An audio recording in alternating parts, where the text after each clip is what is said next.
More women need to get cervical cancer screenings, but often there are barriers to those health checks, including the nature of the exam itself. And that could all change, and soon. America Tonight medical contributor Dr. Omer Awan is here. Thank you so much for being with us, Dr. Awan. My pleasure. Thanks for having me, Maritza. Okay, so Pap smears are not fun to get. They are not fun to talk about, but we are going to do this. We could start to see self-administered tests as soon as this month. How widely available will they be?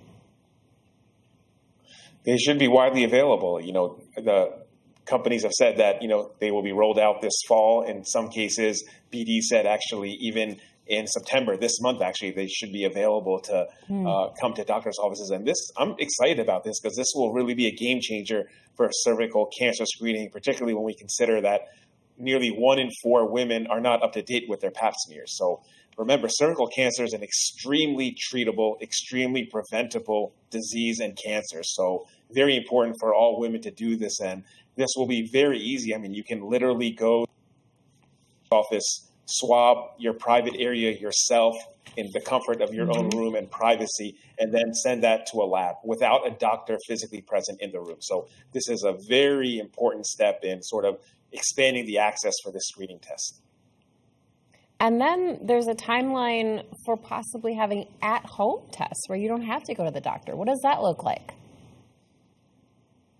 So the FDA is still reviewing that, and hopefully this will be available probably early next year. And this will really change the game, Maritza, because, we're talking about underserved areas, low-income populations, and even rural areas where people aren't able to get to the hospital or they're not able to get to doctors' offices. So, to be able to do this at home, similar to the way we did a COVID test at home with a swab in our nose, women will be able to do this in the comfort of their own homes. And this is really going to allow way more access and decrease, health disparities and health inequities, particularly for these populations. But I'm talking about rural areas, low-income families, underserved areas where people aren't able to get this screening study that can potentially save their life.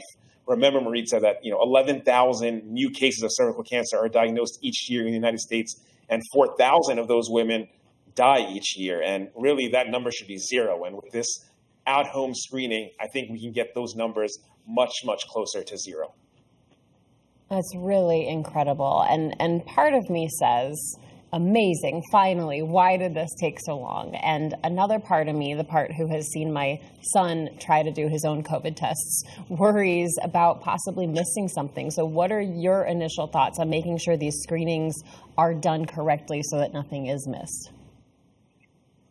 I think overall it's safe. The research that we've seen has shown that, these at-home tests are nearly equal in efficacy and, diagnostic accuracy compared to when a doctor does it at home. Remember, these tests are incredibly uncomfortable. From, the many women that I've talked to anecdotally about these, it can be very painful to have this type of test. It can be very uncomfortable, and patients and women even complain of cramping for several hours after this test is completed. So, I think this will really be a very viable and a very accepted alternative for many women who decide and want to get screened for cervical cancer.